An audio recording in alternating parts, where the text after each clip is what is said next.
आज केदारखंड का चतुर्थ जनपद, केदारखंड अर्थात गढ़वाल मंडल का चतुर्थ जनपद लेके आया हूँ, चमोली गोपेश्वर के बारे में। ठीक है, अपने धार्मिक महत्व के लिए क्या है, राज्य विख्यात है, देश विख्यात है। ठीक है, जिले का गठन कब हुआ, 24 फरवरी 1960 को इसका गठन हुआ था। ठीक है, चमोली का अगर प्राचीन नाम बोले तो क्या था, चाती से जाना जाता था। क्यों ये इसका धार्मिक महत्व इतना ज्यादा है तो मैं आपको बता दूं। ठीक है, यहीं पर क्या है, बद्रीनाथ यहीं पर है। ठीक है, जिसे विशाल बद्री भी कहते हैं। ठीक है, और यही क्या है, यही आदि बद्री, भविष्य बद्री, वृद्ध बद्री, योगध्यान बद्री, पंच केदार भी यही है। रुद्रनाथ हो गया, कल्पेश्वर हो गया, पंचप्रयाग हो गया, विष्णुप्रयाग हो गया, नंदप्रयाग हो गया, कर्णप्रयाग हो गया। ठीक है, वसुंधरा प्रताप, गैरसैंण ग्रीष्मकालीन राजधानी। ठीक है, और टिमरसैंण गुफा हो गया, ग्वालदम, जोशीमठ, हेमकुंड साहिब, रूपकुंड, चांदपुर गढ़ी, फूलों की घाटी और चिनाब घाटी, ओली, नंदा देवी,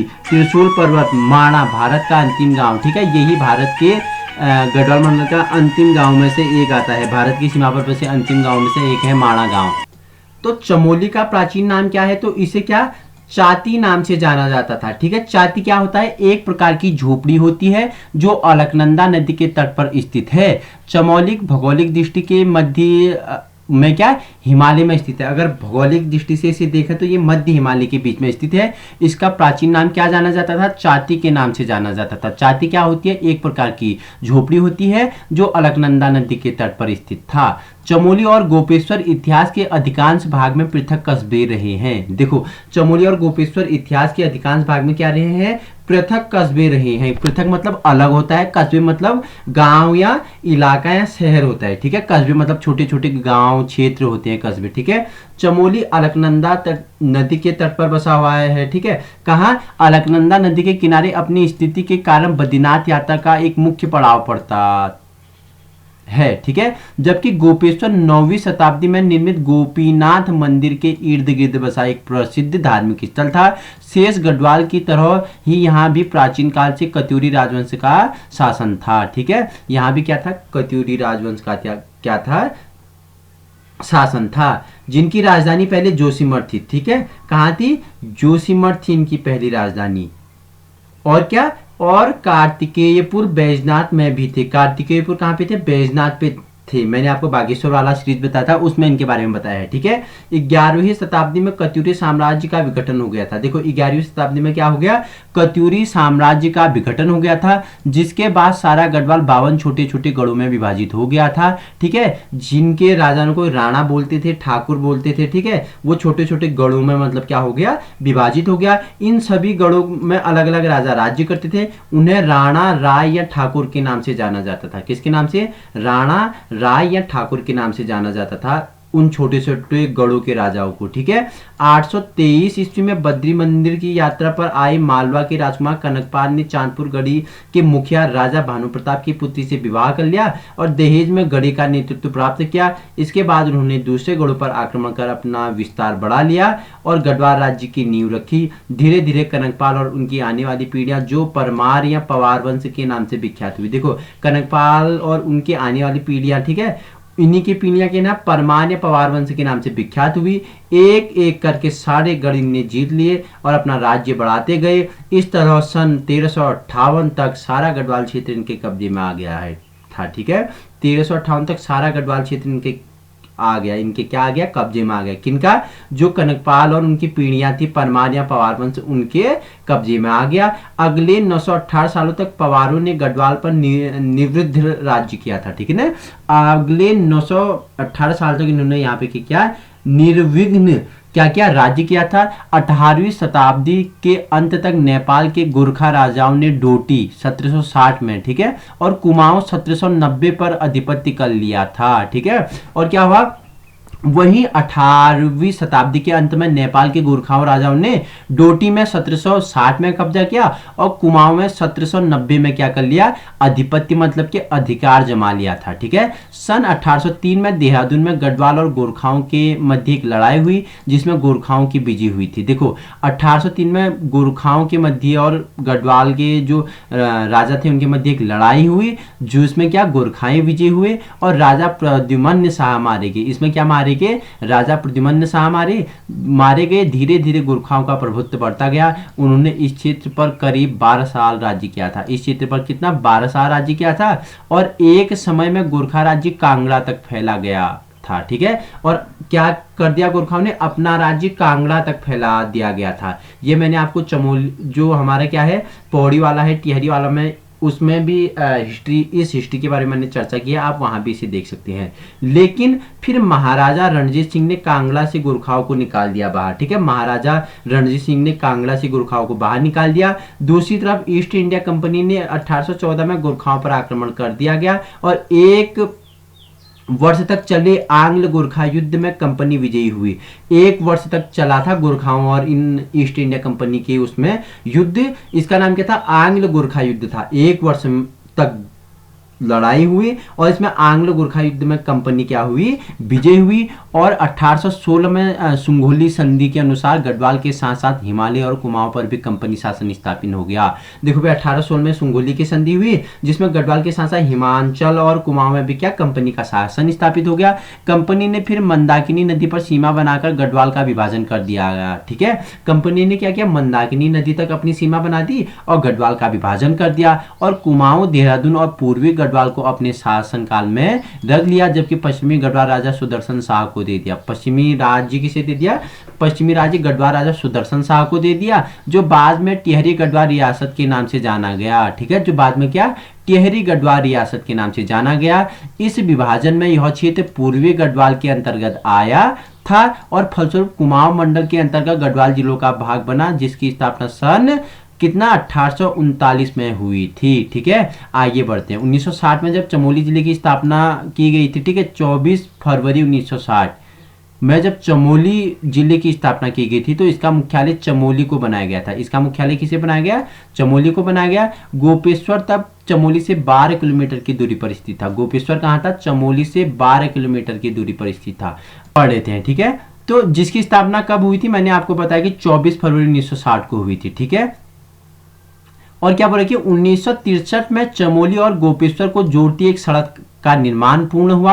अलकनंदा घाटी में बसा चमोली अक्सर बाढ़ की चपेट में रहता था। घाटी में स्थित होने के कारण नगर का भौगोलिक विस्तार भी मुश्किल था। इन्हीं सब कमियों पर गौर करते हुए इस जिले का मुख्यालय को अन्यत्र स्थानांतरित करने का प्रयास शुरू हो गया। 1966 में गोपेश्वर ग्राम में राजकीय डिग्री कॉलेज खोला गया। 1966 में गोपेश्वर ग्राम में क्या खोला गया, राजकीय डिग्री कॉलेज खोला गया। और क्या बोल रहा है कि और फिर 1967 में इस नगर को क्या दे दिया, नगर का दर्जा दे दिया गया। और 20 जुलाई 1970 को अलकनंदा नदी में आई एक बाढ़ ने चमोली नगर का अलकापुरी क्षेत्र को पूरी तरह बहला दिया था या बहा दिया था। ठीक है, 20 जुलाई 1970 को अलकनंदा नदी के तट पर एक बाढ़ आई जिसने चमोली नगर की अलकापुरी क्षेत्र को क्या कर दिया, पूरी तरह बहा दिया था। ठीक है, बाद में जनपद का मुख्यालय तथा अन्य सभी महत्वपूर्ण कार्यालय गोपेश्वर में स्थापित कर दिए गए। और 1974 का चिपको आंदोलन भी इस क्षेत्र की अति महत्वपूर्ण घटना मानी जाती है।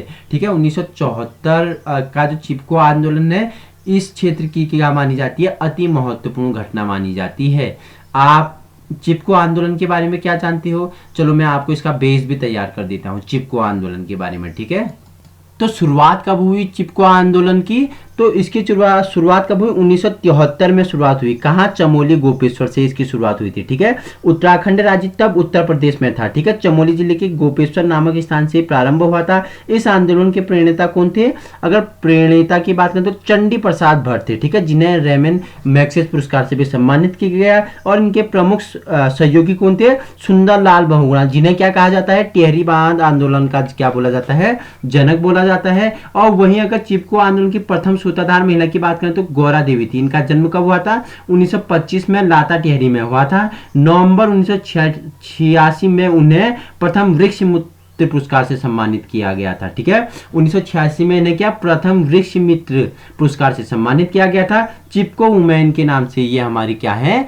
विख्यात है हमारे कौन, गौरा देवी। ठीक है, तो आगे चर्चा कर लेते हैं हम इसके बारे में। ठीक है, तो अगले कुछ वर्षों में चमोली और गोपेश्वर नगरों को जोड़कर एकीकृत चमोली गोपेश्वर नगर पालिका परिषद का गठन किया गया। ठीक है, अगले कुछ वर्षों में क्या किया, चमोली और गोपेश्वर को जोड़ दिया गया और एकीकृत नगर पालिका परिषद का गठन किया गया। ठीक है, तो ये आपका बेस तैयार किया था। अब बात कर लेते हैं चमोली और इसी के बारे में व्याख्यात्मक रूप में किसके अनुसार, परीक्षा वाणी के अनुसार चर्चा करेंगे अब हम। तो परीक्षा वाणी क्या बोलती है, तो आइए जान लेते हैं। ठीक है, अगर बात करें तो 24 फरवरी 1960 में गढ़वाल जनपद से एक अलग करके चमोली को नया जनपद बनाया गया। कब, 24 फरवरी 1960 को गढ़वाल जनपद से अलग करके चमोली जनपद का क्या किया गया, निर्माण किया गया। 20 जुलाई 1970 को अलकनंदा में आए बाढ़ से चमोली के अधिकांश राजकीय भवन नष्ट हो गए अथवा चमोली से 11 किलोमीटर दूर स्थित गोपेश्वर में जिला मुख्यालय बनाया गया। विदेशी अगर बात करें तो विदेशी के नागवंशी राजा कौन थे, गणपति नाथ। ठीक है, 4वीं सदी के थे। इन्होंने यहाँ मध्य हिमाद्री शैली का एक विशाल मंदिर, ठीक है, जिसका क्या रुद्र महालय के नाम से जाना जाता है। ठीक है, रुद्र महालय बनवाया था, जिसे अब गोपेश्वर के नाम से जाना जाता है। जिसे अब क्या नाम से जाना जाता है, गोपेश्वर के नाम से जाना जाता था। पहले रुद्र महालय के नाम से जाना जाता था। ठीक है, यह प्राचीन मंदिरों में से राज्य का सबसे बड़ा मंदिर है। प्राचीन मंदिरों में से राज्य का सबसे बड़ा मंदिर है। इस मंदिर की दीवारों पर 4 नागवंशी राजाओं, ठीक है, कौन कौन से हैं वो नागवंशी राजा, स्कंद नाग हो गया और विभु नाग हो गया, अंशु नाग व गणपति नाग के मुख्य उत्कीर्ण है। ठीक है, मुख्य मुख उत्कीर्ण है।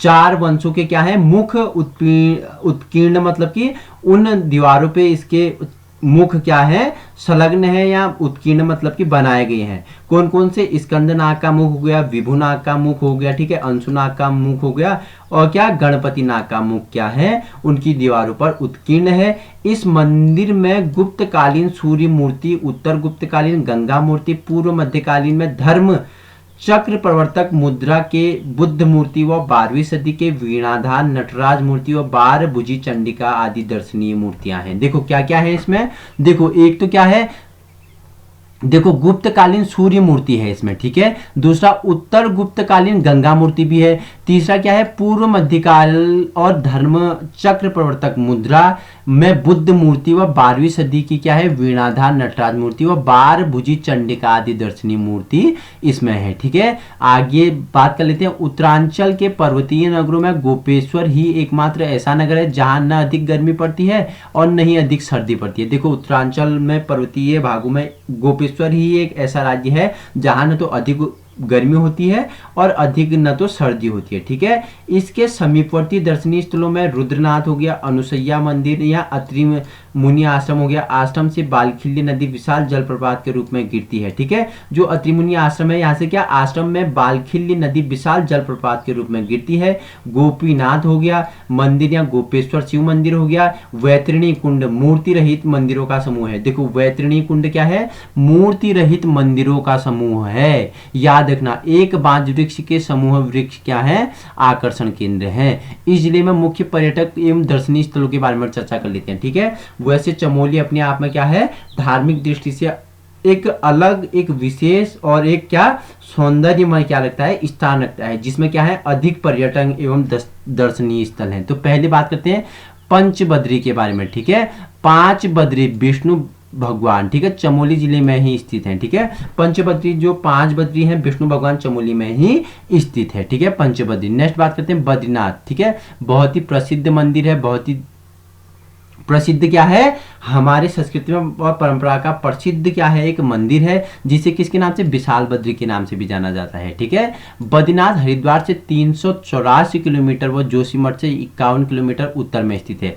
बद्रीनाथ हरिद्वार से कितनी दूरी है, बद्रीनाथ की 384 किलोमीटर है और जोशीमठ से कितनी है, 51 किलोमीटर इसकी दूरी है। महाभारत तथा पुराणों में इसे क्या, मुक्तिपद्रा हो गया, योग सिद्धा हो गया, बद्रीवन हो गया, बद्रिकाश्रम हो गया और क्या नर नारायण श्रम हो गया। ठीक है, क्या क्या बोला जाता है इसे, महाभारत तथा पुराणों में मुक्ति पीड़ा प्रदा हो गया, योग सिद्धा हो गया, बद्रीवन हो गया, बद्रिकाश्रम विशाला हो गया, ठीक है, नर नारायण श्रम हो गया आदि नामों से संबोधित किया जाता है। यह देश के 4 धामों में से एक है। देश के 4 धामों में से एक है हमारा बद्रीनाथ। यह समुद्र तल से कितना, 3133 मीटर की ऊंचाई पर स्थित है। कितना, 3133 किलोमीटर की ऊंचाई पर स्थित है। यह अत्यधिक ऊंचे नीलकंठ पर्वत शिखर के भव्य पृष्ठ पट पर सहित है। देखो आपको मैं एक बार बद्री विशाल की फोटो दिखा देता हूँ, ठीक है, जिससे आप आसानी से समझ जाओगे। तो ये है बद्री विशाल, ठीक है, ये है हमारा बद्री विशाल। इसके पीछे क्या है, पर्वत है, हिमालय पर्वत, ठीक है, त्रिशूल पर्वत वगैरह यहीं पे है। अपनी एक अलग महत्वपूर्ण छवि के लिए जाना जाता है और क्या है, राज्य देश विख्यात है हमारा बद्री विशाल, ठीक है। आगे चर्चा कर लेते हैं, ठीक है। तो क्या बोल रहा है कि देखो, नर मतलब अर्जुन एवं नारायण मतलब विष्णु, ठीक है, नर मतलब अर्जुन हो गए, नारायण मतलब विष्णु हो गए, नामक दो पर्वत श्रेणियों के पार्श्व में स्थित है। देखो दो श्रेणियों के पर्वत श्रेणियों के पार्श्व में स्थित है, ठीक है, मध्य में स्थित है। एक पर्वत क्या है, नर मतलब अर्जुन, और दूसरा नारायण मतलब विष्णु पर्वत के क्या है, मध्य में स्थित है।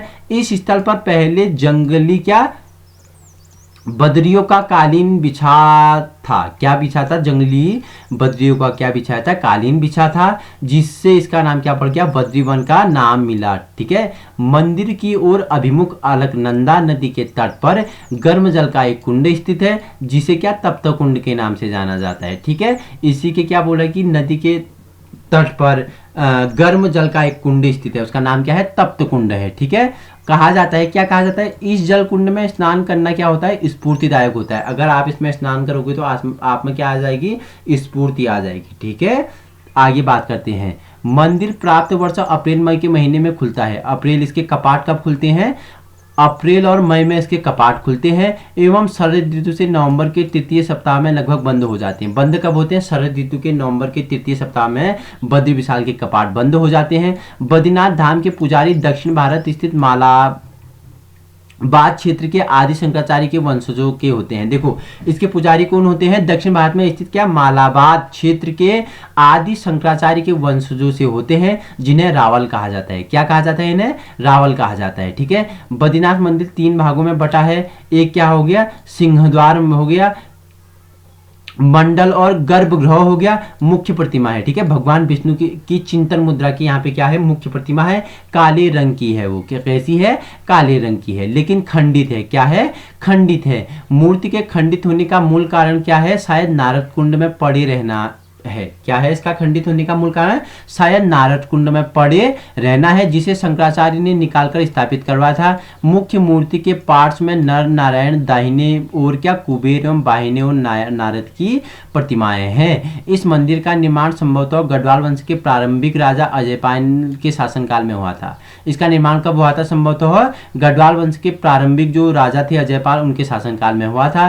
परंतु पूर्ण भव्य मंदिर बनाने का श्रेय कत्यूरी राजवंश को जाता है। पूर्ण भव्य मंदिर बनाने का श्रेय किसे जाता है, कत्यूरी राजवंश को जाता है। शंकुधारी शैली से बना यह मंदिर 15 मीटर ऊंचा है, ठीक है, शंकुधारी शैली से बना हुआ है बद्री विशाल मंदिर, ठीक है। ऊंचाई कितनी है, 15 मीटर इसकी ऊंचाई है, ठीक है। यहाँ स्नान के लिए 5 कुंड हैं। कौन कौन से हैं स्नान के लिए 5 कुंड, तप्त कुंड हो गया, नारद कुंड हो गया, और सत्यपथ कुंड हो गया, त्रिकोण कुंड हो गया, और मानुषी कुंड हो गया, ठीक है। 5वें अर्थात मानुषी कुंड में शीतोष्ण जल में स्नान करने की सुविधा है। देखो जो 5वां कुंड है मानुषी कुंड या शीतोष्ण जल, क्या है, इसमें जल व्याप्त है, जिसमें आप स्नान कर सकते हो, मतलब, ठीक है। तो बद्रीनाथ में दर्शनीय शिलाएं हैं, गरुड़ शिला। देखो बद्रीनाथ में शिलाएं कौन कौन सी हैं, दर्शनीय गरुड़ शिला होगी, नारद शिला होगी, मार्कंडेय शिला होगी, नरसिंह शिला होगी, और क्या होगी, ब्रह्मकपाल शिला होगी, ठीक है, ब्रह्मकपाल शिला होगी। गरुड़ शिला, नारद शिला, मार्कंडेय शिला, नरसिंह शिला और ब्रह्मकपाल शिला, ठीक है, यहाँ पे स्थित है। यहाँ की पंचधाराओं में स्नान एवं आचमन करने से, ठीक है, का क्या है, महत्व है। ये धाराएं कुर्मधारा, प्रहलाद धारा, इंदु धारा, उर्वशी धारा, भृग धारा। कितनी धारा है, 5 धारा, कुर्मधारा, प्रहलाद धारा, इंदु धारा, उर्वशी धारा, भृग धारा आदि है। बद्रीनाथ के बारे में और चर्चा कर लेते हैं। बद्रीनाथ तीर्थ में स्थित प्रमुख गुफाओं में स्कंद गुफा, गरुड़शिखा गुफा हो गया, राम गुफा हो गया। बद्रीनाथ के आगे माणा गांव, ठीक है, भारत का सीमा पर बना हुआ अंतिम गांव है माणा गांव, ठीक है, के निकट मुचकुंद गुफा, गणेश एवं गुफा आदि स्थापित हैं। बद्रीनाथ मंदिर में थोड़ी सी दूर पर ब्रह्म कपाली है। क्या है? ब्रह्म कपाली है, जहां लोग पितरों को पिंड अर्पित करते हैं। यहाँ लोग क्या करते हैं? पितरों को पिंड अर्पित करते हैं। अब बात करते हैं आदि बद्री के बारे में। ठीक है, आदि बद्री के बारे में चर्चा कर लेते हैं। आदि बद्री मंदिर कर्णप्रयाग से क्या 21 किलोमीटर की दूरी पर है। कितना? कर्णप्रयाग से 21 किलोमीटर की दूरी पर है। यहाँ पर 16 छोटे मंदिर हैं, जिनमें समतल छत वाले 7 मंदिर अत्यधिक प्राचीन है। इनकी स्थापना गुप्त काल में की गई थी। समस्त मंदिर छोटे छोटे चबूतरों पर 2 से 6 मीटर की विभिन्न ऊंचाइयों के साथ साथ स्थापित किए गए हैं। यहाँ से मुख्य मंदिरों में भगवान विष्णु की प्रतिमा 1 मीटर ऊंची है, जिसे काले पत्थर से निर्मित किया गया है। विष्णु भगवान ही क्या है? आदि बद्रीनाथ है। विष्णु भगवान ही क्या है? आदि बद्रीनाथ है। ठीक है, अब बात करते हैं भविष्य बद्रीनाथ। ठीक है, तो भविष्य बद्री के बारे में। ठीक है, यह मंदिर जोशीमठ से 18 किलोमीटर दूर पूर्व में लता की ओर सुबेन नामक स्थान पर स्थित है। कहाँ पे है भविष्य बद्री? पूर्व में लता की ओर सुबेन नामक स्थान पर स्थित है। यहाँ विष्णु भगवान के क्या बोल रहे कि आधे आकृति की पूजा की जाती है। विष्णु भगवान की आधी आकृति की क्या की जाती है? पूजा की जाती है। कहा जाता है कि घोर कलयुग आने पर बद्री विशाल लुप्त हो जाएंगे, तब यहाँ मूर्ति क्या आएंगे?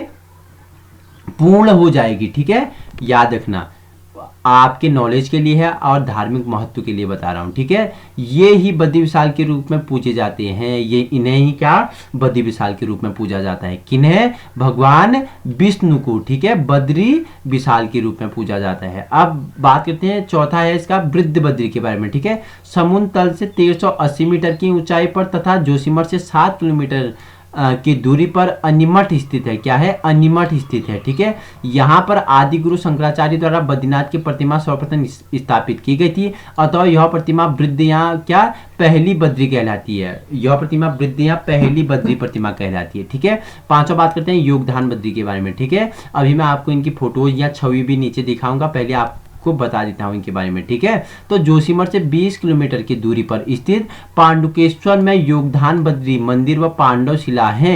शीतकाल में कपाट बंद होने पर बद्रीनाथ की चतुर्मुखी मूर्ति यहाँ लाई जाती है। ठीक है, योगदान बद्री में इसकी मूर्ति लेके आया जाता है। बद्रीनाथ में जब मंदिर के कपाट बंद हो जाते हैं, चतुर्मुखी मूर्ति यहाँ लाई जाती है योगदान बद्री में, और यहाँ इसकी पूजा की जाती है। नेक्स्ट बात करते हैं पंच केदार। ठीक है, पंच केदार के बारे में चर्चा कर लेते हैं।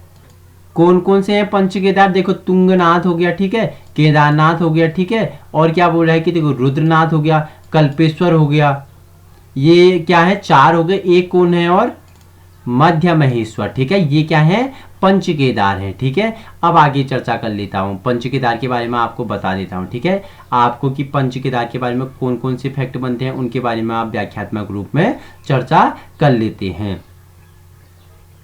तो पंच केदार, ठीक है, पंच केदारों में तुंगनाथ हो गया, ठीक है, और क्या रुद्रनाथ हो गया, मध्य महेश्वर हो गया, कल्पेश्वर, केदारनाथ हैं। वर्तमान में चमोली जनपद में रुद्रनाथ एवं कल्पेश्वर महादेव मंदिर स्थित। ठीक है, क्या बोले कि चमोली जनपद में क्या है? कल्पेश्वर एवं रुद्रनाथ महादेव मंदिर स्थित है। शेष 3 रुद्रप्रयाग जिले में है। शेष 3 कहाँ पे है? रुद्रप्रयाग जिले में है। और जो 2 है, कौन कौन से हैं? एक तो रुद्रनाथ हो गया, एक कल्पेश्वर महादेव हो गया। ये कहाँ पे है? चमोली में स्थित है। ठीक है, पंच केदारों में से केदारनाथ क्या बोला कि महामहेश्वर या मध्य महेश्वर हो गया, तुंगनाथ एवं रुद्रनाथ मंदिर की व्यवस्था केदारनाथ मंदिर समिति के अधीन है, जबकि कल्पेश्वर मंदिर की व्यवस्था बद्रीनाथ मंदिर समिति के अधीन है। ठीक है, समितियां होती हैं तो ये मंदिरों को उन समितियों में विभाजित किया गया है। क्या है जो बोल रहा है? देखो, पंच केदार में केदारनाथ हो गया, मदा महेश्वर या मध्य महेश्वर हो गया, तुंगनाथ एवं रुद्रनाथ मंदिर की व्यवस्था किसके? केदारनाथ समिति के अंतर्गत है। और जो क्या है कल्पेश्वर है, ये किसके अंतर्गत है? ये बद्रीनाथ मंदिर समिति के अंतर्गत है। ठीक है, याद रखना। आगे बात करते हैं रुद्रनाथ के बारे में चर्चा कर लेते हैं। ठीक है, चमोली जिले में स्थित इस मंदिर में भगवान शिव के रौद्र रूप का पूजन किया जाता है। रुद्रनाथ में भगवान शिव के क्या? रौद्र रूप का पूजन किया जाता है। रुद्रनाथ मंदिर 2286 मीटर ऊंचाई पर स्थित है। ठीक है, समुद्र तल से कितना? 2286 मीटर की ऊंचाई पर स्थित है। ऐसी मान्यता है कि शरीर त्यागने के पश्चात लोगों की आत्मा यहाँ पर स्थित वैतरणी नदी पार करके आगे बढ़ती है। क्या मान्यता है? जब मनुष्य अपना शरीर त्याग देता है, ठीक है, तो उसके शरीर त्यागने के बाद क्या होती है, उसकी आत्मा क्या होती है, यहाँ की वैतरणी नदी को पार करके आगे बढ़ती है। ये चतुर्थ केदार के रूप में पृथ्वी तीर्थ के नाम से प्रसिद्ध है। चतुर्थ केदार के रूप में पृथ्वी तीर्थ के रूप में प्रसिद्ध है। यह स्थान गोपेश्वर से 23 किलोमीटर की दूरी पर स्थित है। यह क्षेत्र ब्रह्म कमल के लिए जग प्रसिद्ध है। किसके लिए जग प्रसिद्ध है, ब्रह्म कमल के लिए जग प्रसिद्ध है। शीतकाल में इनकी पूजा गोपेश्वर मंदिर में होती है। शीतकाल में इसकी पूजा कहाँ होती है, गोपेश्वर मंदिर में होती है। ठीक है, नेक्स्ट बात कर लेते हैं कल्पेश्वर के बारे में चर्चा कर लेते हैं। तो पंचम केदार कल्पेश्वर में भगवान शिव के जटा, ठीक है, जटमिलेश्वर की पूजा होती है। कहते हैं कि इस स्थान पर अप्सरा, उर्वशी तथा दुर्वासा ऋषि के कल्प वृक्ष के नीचे बैठकर तपस्या की थी। यह मंदिर शीतकाल में बंद हो जाता है। ठीक है, कल्पेश्वर क्यों इसका महत्व है, तो देखो इस स्थान पर अप्सरा, उर्वशी और दुर्वासा ऋषि ने कल्प वृक्ष के नीचे बैठकर तपस्या की थी। यह मंदिर शीतकाल में बंद हो जाता है। ये महत्व है हमारे कल्पेश्वर का। ठीक है, अब बात करते हैं पंच प्रयागों के बारे में। पवित्र नदियों के संगम पर स्थित प्रयागों का धार्मिक दृष्टि से विशेष महत्वपूर्ण है। ठीक है, गढ़वाल में अलकनंदा एवं विभिन्न नदियों के संगम पर स्थित पंच प्रयाग विशेष महत्व रखते हैं। ये हैं, देखो विष्णु प्रयाग हो गया, नंद प्रयाग, कर्ण प्रयाग, रुद्र प्रयाग, देव प्रयाग। ठीक है, इनमें से विष्णु प्रयाग, नंद प्रयाग एवं कर्ण प्रयाग चमोली जनपद में है। देखो विष्णु हो गया, नंद हो गया, कर्ण हो गया, चमोली जनपद पे है। ठीक है, 5 प्रयाग मैंने आपको यहाँ बता दिए, विष्णु प्रयाग, नंद प्रयाग, कर्ण प्रयाग, रुद्र प्रयाग और देव प्रयाग। ठीक है, बात कर लेते हैं विष्णु प्रयाग के बारे में चर्चा कर लेते हैं। ठीक है, विष्णु प्रयाग अलकनंदा तथा विष्णु गंगा, धौली गंगा के संगम पर स्थित है। देखो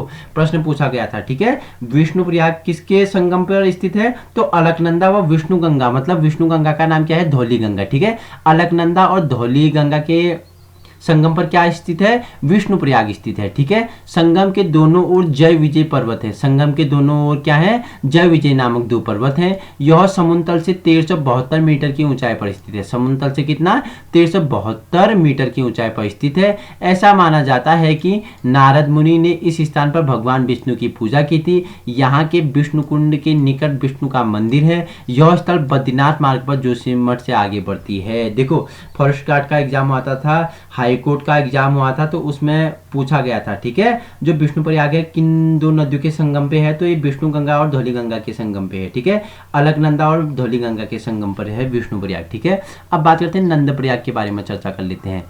कर्ण प्रयाग से 22 किलोमीटर दूर तथा समुद्र तल से 914 मीटर की ऊंचाई पर स्थित नंद प्रयाग, ठीक है, अलकनंदा एवं नंदाकिनी का संगम स्थल है। ठीक है, नंद प्रयाग किसका, अलकनंदा एवं नंदाकिनी का क्या है, संगम स्थल है। इस संगम का नाम राजा क्या नंद के नाम पर रखा गया बताया जाता है। यहाँ विष्णु गोपाल मंदिर है। यहाँ क्या है, विष्णु गोपाल मंदिर है। अब बात करते हैं कर्णप्रयाग के बारे में। ठीक है, ऋषिकेश बद्रीनाथ मार्ग पर स्थित कर्णप्रयाग अलकनंदा एवं पिंडर नदियों के संगम पर है। कर्णप्रयाग किन नदियों के संगम पे है, अलकनंदा और पिंडर नदियों के संगम पर स्थित है। यह स्थान कर्ण की तपस्थली है। यह स्थान क्या है, कर्णप्रयाग कर्ण की तपस्थली है। दानवीर कर्ण की क्या है, तपस्थली रही है। इसी कारण इसी स्थान पर भगवान सूर्य के कर्ण को कवच, कुंडल व तुर्णीन दिए थे। ठीक है, इसी स्थान पर सूर्य भगवान ने इन्हें क्या किए थे, कवच हो गया, कुंडल हो गया और तुर्णीन दिए थे। यहाँ उमा देवी मंदिर के अलावा कालेश्वर एवं काल भैरव मंदिर, जलेश्वर महादेव, चंडिका मंदिर, कर्ण मंदिर और नारायण मंदिर समूह स्थित है। ठीक है, यहाँ कौन कौन से मंदिर हैं, देखो कालेश्वर हो गया, काल भैरव हो गया, जलेश्वर हो गया, महादेव हो गए, चंडिका मंदिर, कर्ण मंदिर और नारायण मंदिर समूह स्थित है हमारे कहाँ पे, कर्णप्रयाग में। ठीक है, आगे चर्चा करते हैं वसुंधरा प्रपात के बारे में। ठीक है, चमोली के अंतिम गांव माणा गांव से पश्चिम की ओर 5 किलोमीटर की दूर स्थित वसुंधरा प्रपात हिमाच्छादित शिखरों, ग्लेशियरों एवं टूटी चट्टानों की पृष्ठभूमि से स्थित है। यहाँ जल 145 मीटर की ऊंचाई से प्रपात के रूप में गिरता है। ठीक है, कहाँ पे है ये हमारा जो भारत की सीमा का अंतिम गांव है माणा, वहां से 5 किलोमीटर की दूर स्थित है वसुंधरा प्रपात। ठीक है, जहां क्या हिमों से आच्छादित, ठीक है, शिखरों से, ग्लेशियरों से क्या 145 मीटर की ऊंचाई से प्रपात के रूप में गिरता है। ठीक है, अब बात करते हैं गैरसैंण के बारे में, बात कर लेते हैं, चर्चा कर लेते हैं। तो चमोली जिले में स्थित गैरसैंण गढ़वाल एवं कुमाऊं का क्या ज्यामितीय केंद्र बिंदु है। ठीक है, ज्यामितीय केंद्र बिंदु है गैरसैंण किसका, गढ़वाल और कुमाऊं का। ठीक है, गैरसैंण की भौगोलिक स्थिति के कारण रमाशंकर कौशिक समिति ने उत्तरांचल की प्रस्तावित स्थायी राजधानी के लिए प्रयुक्त स्थान माना है। देखो किसने, इसकी भौगोलिक स्थिति के कारण रमाशंकर कौशिक समिति ने उत्तरांचल की प्रस्तावित स्थायी राजधानी के लिए क्या किया, इसे उपयुक्त माना था। चाय के बागानों के लिए प्रसिद्ध है हमारा गैरसैंण, ठीक है। इस नगर में राज्य का दूसरा विधानसभा भवन बनाया जा रहा है। इस नगर में क्या, राज्य का दूसरा विधानसभा भवन बनाया जा रहा है।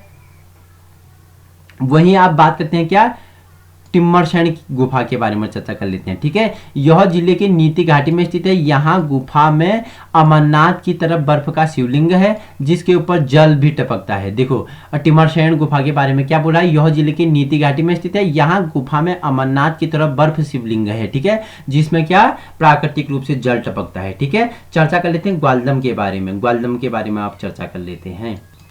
तो बागेश्वर सीमा पर स्थित चमोली का यह स्थल प्राकृतिक सुषमा के लिए प्रसिद्ध है। लगभग 1960 मीटर की ऊंचाई पर एक टीले के रूप में बसा ग्वालदम देवदार बांज बुरास के घने वृक्षों से ढका हुआ है।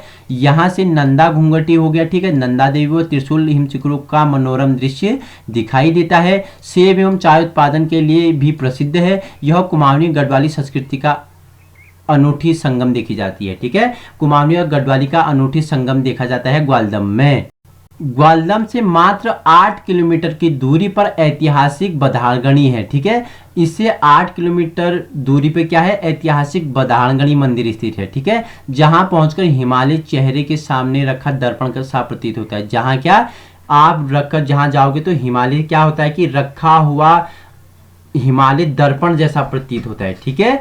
कहां से, बधाड़गणी से, ठीक है। यहां से 15 किलोमीटर की दूरी पर क्या है, अथारी, ठीक है जो अपनी पौराणिक के लिए प्रसिद्ध है। अठारी क्या है, अपनी पौराणिक परंपरा संस्कृति के लिए प्रसिद्ध है। अब बात कर लेते हैं जोशीमठ के बारे में चर्चा कर लेते हैं, ठीक है।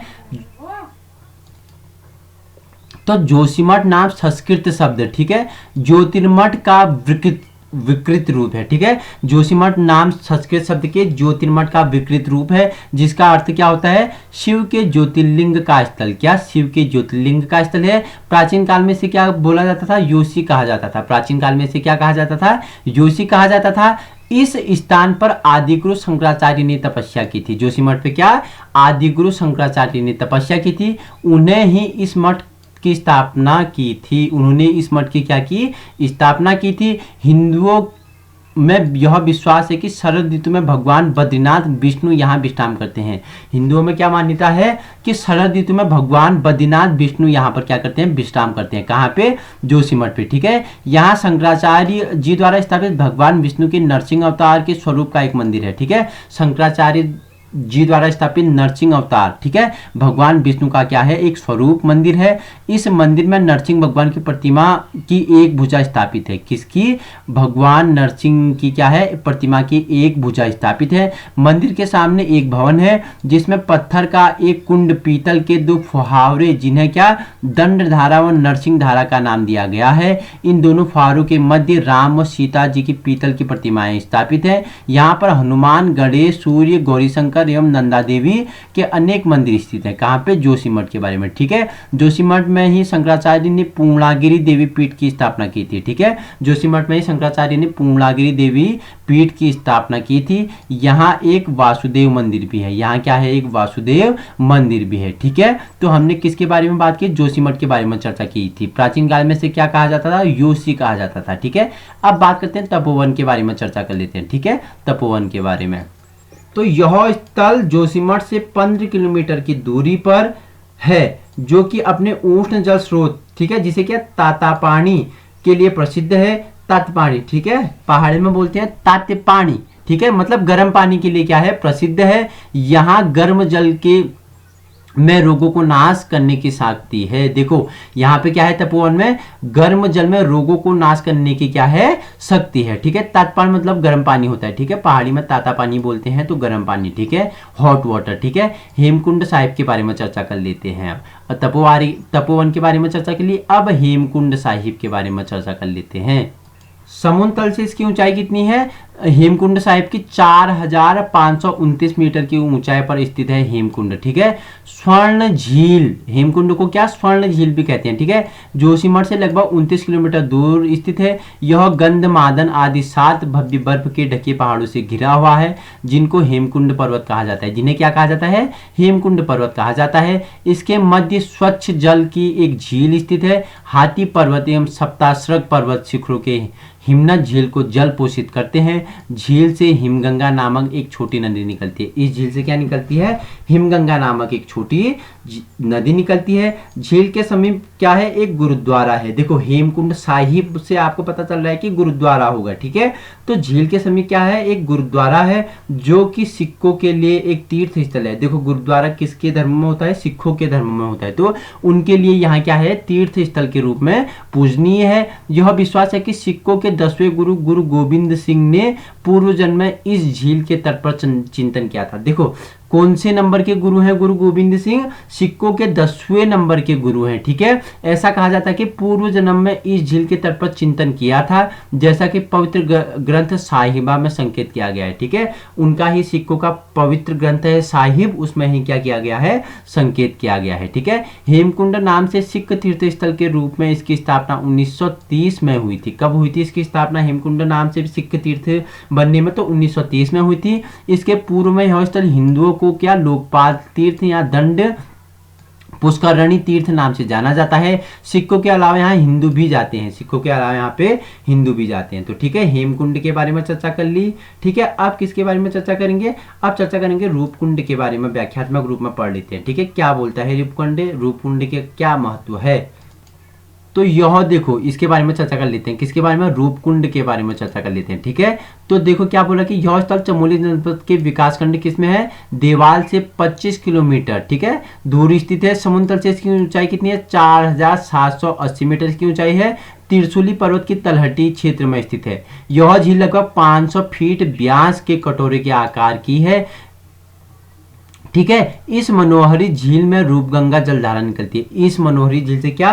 रूपगंगा, ठीक है, रूपगंगा नामक जलधारा निकलती है। जून जुलाई के अलावा अधिकांश समय यह जमा रहा है, ठीक है। यहाँ 2.5 किलोमीटर की परिधि में नरकंकाल फैले हुए हैं। इसे नरकंकाल के नाम से भी जाना जाता है, ठीक है, कि नरकंकाल झील के नाम से, कुंड के नाम से भी रूपकुंड को जाना जाता है, जो अभी भी आश्चर्य बने हुए हैं। इन नरकंकालों की खोज सर्वप्रथम 1942 से 43 में वन विभाग द्वारा की गई थी, ठीक है। इन नरकंकालों की खोज सर्वप्रथम कब? 1942 से 43 में वन विभाग द्वारा की गई थी, ठीक है। कौन थे उस समय? स्वामी प्रणवानंद ने 1956 से 58 के दौरान इस रहस्य पर काफी शोध किया और क्या बोला कि डीएनए टेस्ट के अनुसार ये हड्डियां किसके? कोंकण क्षेत्र के क्या? चित्पावन ब्राह्मणों की हैं। डीएनए टेस्ट के अनुसार ये जो हड्डियां हैं किसके? कोंकण क्षेत्र के चित्पावन ब्राह्मणों की हैं, ठीक है, जो कंकाल हैं। अब बात कर लेते हैं चांदपुर गढ़ी के बारे में चर्चा कर लेते हैं, ठीक है। आदि बद्री कर्णप्रयाग मार्ग पर 2 किलोमीटर से दूर लघु गोलाकार पहाड़ी पर चांदपुर गढ़ स्थित है। गढ़वाल से 52 गढ़ों में से अभी तक केवल यही एक गढ़ बचा है। जब मैंने बताया कि पहले क्या गढ़वाल छोटे छोटे 52 गढ़ों में विभाजित था, उनमें से अभी कोई एकमात्र चांदपुरी का गढ़ क्या हुआ है? बचा हुआ है। इसे 9वीं शताब्दी का माना जाता है, इसे 9वीं शताब्दी का माना जाता है, ठीक है। अब बात कर लेते हैं फूलों की घाटी के बारे में, ठीक है। फूलों की घाटी के बारे में चर्चा कर लेते हैं।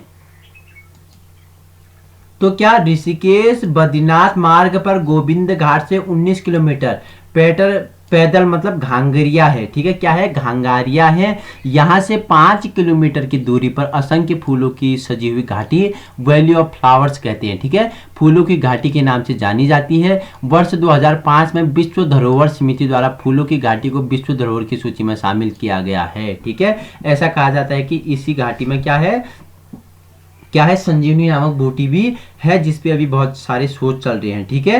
तो क्या वैली ऑफ फ्लावर बोलते हैं। 2005 में विश्व धरोहर समिति द्वारा से क्या किया गया? विश्व की धरोहर सूची में शामिल किया गया, ठीक है, वैली ऑफ फ्लावर्स को, ठीक है, फूलों की घाटी। अब चर्चा करते हैं चिनाब घाटी के बारे में, चर्चा कर लेते हैं, ठीक है। चिनाब घाटी के बारे में फूलों के घाट जैसी यह एक दूसरी घाटी जोशीमठ से 28 किलोमीटर की दूरी पर स्थित है।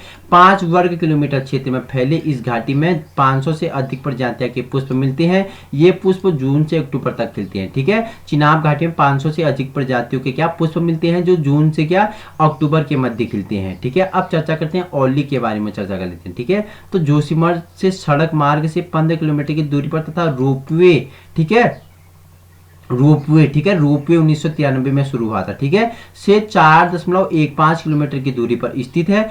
औली गर्मियों में हरी भरी मखमली घास एवं शीतकालीन में हिम क्रीड़ा तथा पर्यटन स्थल के रूप में विश्व पर्यटन मानचित्र पर अंकित है। यह सरकार द्वारा खिलाड़ियों के लिए पर्यटक हेतु फाइबर ग्लास के छोटे छोटे 600 मीटर की क्या चेयर लिफ्ट, 500 मीटर की क्या स्कीन लिफ्ट होगी तथा और स्नोबीटर्स बनाए गए हैं। और यहाँ जनवरी से मार्च तक विविध साहसिक खेल आयोजित किए जाते हैं। ठीक है, विविध साहसिक खेल कहाँ आयोजित किया जाते हैं, औली में किया जाते हैं। ठीक है, 2540 मीटर से 3050 मीटर की ऊंचाई तक फैला यह स्कीइंग क्षेत्र 6 किलोमीटर लंबा तथा 2 किलोमीटर चौड़ा है। यह संजीवनी शिखर पर प्राचीन हनुमान जी व अंजनी माता का प्राचीन मंदिर भी है। यहीं पर क्या है, संजीवनी शिखर है, उसमें प्राचीन हनुमान जी और माता अंजनी का क्या है, प्राचीन मंदिर है। ठीक है, तो ये था औली के बारे में। ठीक है, जो अपना विशिष्ट पहचान स्कीइंग हो गया और साहसिक खेल स्पोर्ट्स के लिए जाना जाता है। ठीक है, अब बात करते हैं नंदा देवी के बारे में चर्चा कर लेते हैं।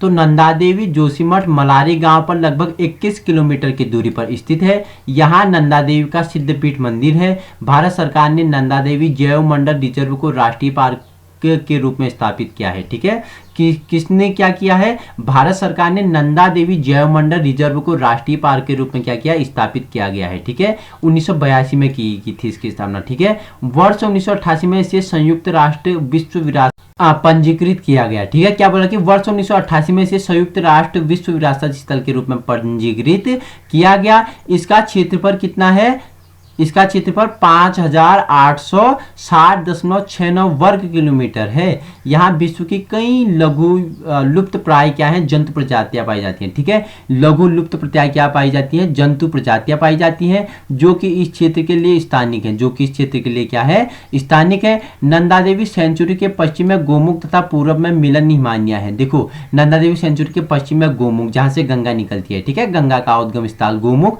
और पूर्व में मिलन हिमानिया है। यहाँ पर स्थित ऋषि घाटी 620 वर्ग किलोमीटर क्षेत्र में फैला है। यहाँ पे स्थित ऋषि घाटी 620 वर्ग किलोमीटर क्षेत्र में फैला हुआ है। नंदा देवी शिखर 7817 मीटर ऊंचा है। देखो, नंदा देवी शिखर की ऊंचाई क्या है, 7817 मीटर ऊंचा है।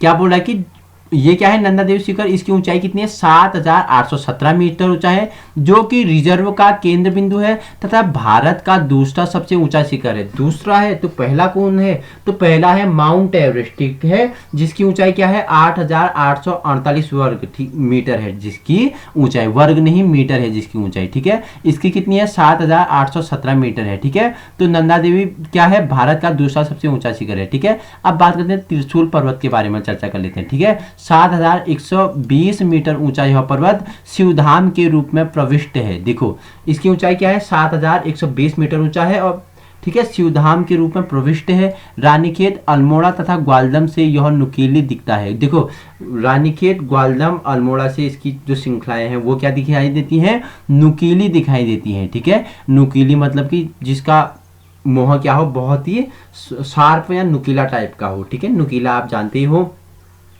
जबकि गोपेश्वर से यह सपाट किसी व्यक्ति के मुख के समान दिखाई देता है।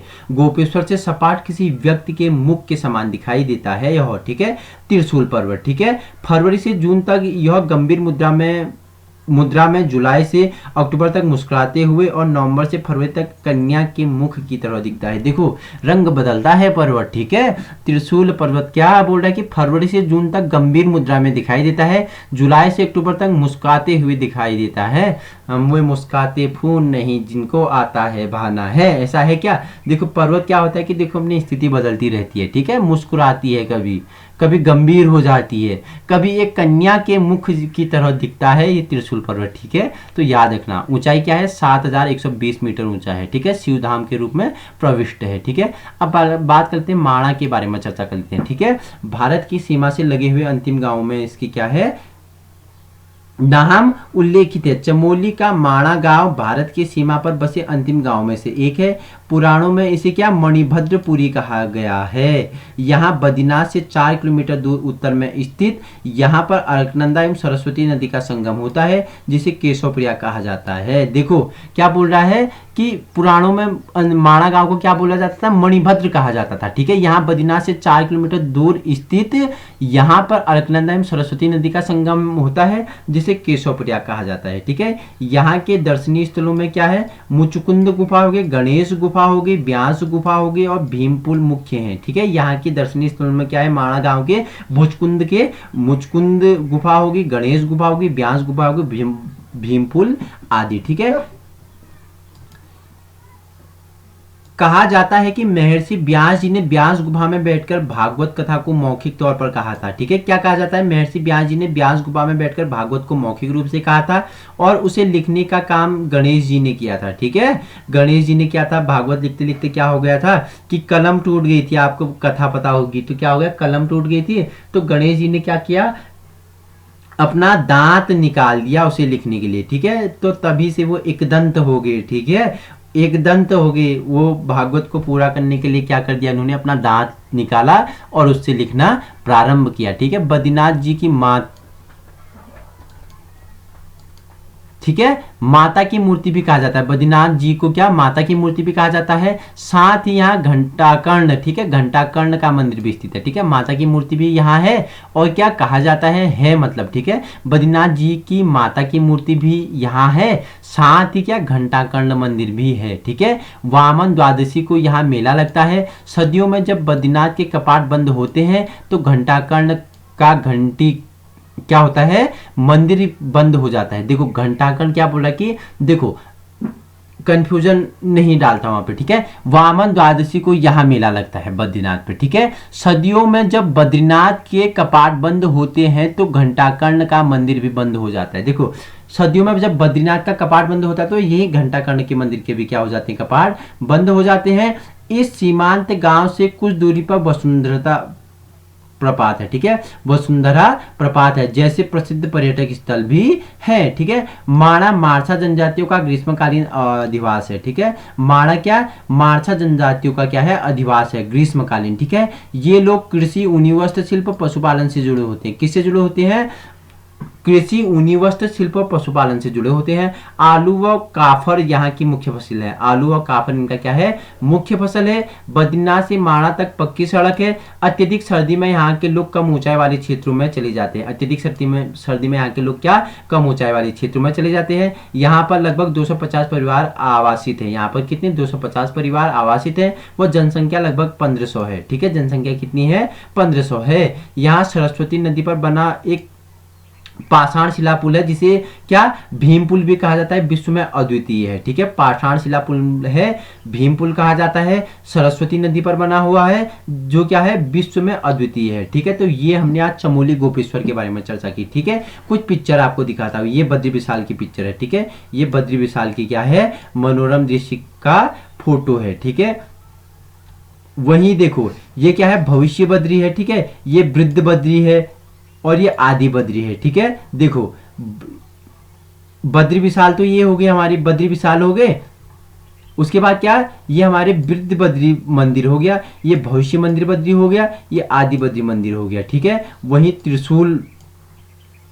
त्रिशूल मंदिर है ये। ठीक है, योगदान बद्री है। ठीक है, ये इसके बाहर एक बहुत बड़ा त्रिशूल क्या हुआ है, रोपित है, योगदान बद्री है ये। ठीक है, और ये गोपेश्वर मंदिर है। ठीक है, गोपेश्वर का मंदिर है। वहीं ये क्या है, बताओ मुझे, ये कौन सा स्थान है, विष्णु प्रयाग, नंद प्रयाग। ठीक है, विष्णु प्रयाग और नंद प्रयाग। मैंने आपको पंच केदार बता दिए थे, तुंगनाथ हो गया, केदारनाथ हो गया, और क्या बताया मैंने, मध्य महेश्वर हो गया, रुद्रनाथ हो गया, कल्पेश्वर हो गया। ठीक है, तुंगनाथ, केदारनाथ, मध्य महेश्वर, रुद्रनाथ और कल्पेश्वर पंच केदार है। ठीक है, क्या फ्लावर्स, ठीक है, क्या वैली ऑफ फ्लावर्स, ठीक है, फूलों की घाटी है, ठीक है, विश्व धरोहर की सूची में शामिल है, ठीक है, वैली ऑफ फ्लावर्स, फूलों की घाटी, ठीक है। तो ये हमने किसके बारे में चर्चा कर लिया आज, हमने चमोली जिले के बारे में व्याख्यात्मक रूप में चर्चा की, चमोली गोपेश्वर के बारे में, ठीक है। इसके जितने भी महत्वपूर्ण स्थान थे, इसका जो भौगोलिक दृष्टि था, इसके प्रमुख जो नदियां हैं, जो इसके प्रमुख आसपास के क्षेत्र, नगर, झील, मंदिरें, बद्रीनाथ के बारे में आपको बताया, ठीक है। वहीं किसके बारे में बताया, इससे जुड़े कुंडों के बारे में व्याख्यात्मक रूप में हमें क्या कर ली है, चर्चा कर ली है, ठीक है। इसे प्राचीन काल में क्या कहा जाता था, इसे चाती नाम से भी जाना जाता है, ठीक है। चाती एक प्रकार का झोपड़ी होता है जो अलकनंदा नदी के तट पर स्थित है, ठीक है। जिले का गठन कब हुआ, 24 फरवरी 1930 को हुआ था। तो आज हमारा 4 जनपद कंप्लीट हो गए, ठीक है। गढ़वाल मंडल के 4 जनपद कंप्लीट हो गए हैं।